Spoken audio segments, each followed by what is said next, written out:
வணக்கம் சிங்கப்பூர் திராவிட செல்வம் சார், எப்படி இருக்கீங்க? எவ்வளோ கோடி நன்றிகள் சொன்னாலும் கண்டிப்பாக உங்களுக்கு இன்னும் நன்றிகளை சொல்லிக்கிட்டே இருக்க வேண்டியிருக்கும். அப்படிப்பட்ட ஒரு நல்ல உள்ளம் நீங்கள். ஏன்னா ஐயா டிஎம்எஸ் ஐயாவுடைய மேலிருந்து ஐயா நம்மளெல்லாம் பார்த்துட்டு இருக்காரு, உங்களை வாழ்த்திட்டு இருக்காரு. கோடானு கோடி ரசிகர்களுடைய உள்ளத்திலெல்லாம் ஐயாவும் இருக்காங்க, நீங்களும் இருக்கீங்க. ஏன்னா ஐயாவுடைய புகழ் பரப்புறதுல கண்டிப்பாக உங்களுக்கு முக்கிய பங்கு உண்டு. இப்போ உங்களை வாழ்த்தி எங்களுடைய இசைக்குழுவின் பாடகர் காளிதாஸ் அருமையான ஒரு பாட்டு பாட போறாரு, கேளுங்க. பொருள்களை கைகொண்டு நீட்டுவார், மற்றவர் பணிந்து கொள்வார்.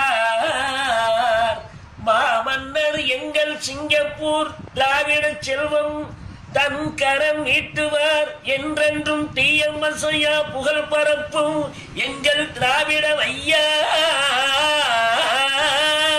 வலதுகை கொடுப்பதை இடதுகை அறியாமல் என்றும் எங்கள் சிங்கப்பூர் திராவிட செல்வம் ஐயா. வறுமைக்கு வறுமையை வைத்ததோ மாமன்னர் எங்கள் திராவிட செல்வம் செல்வமோ. நீங்கள் ஐயா என்றென்று வாழ்க.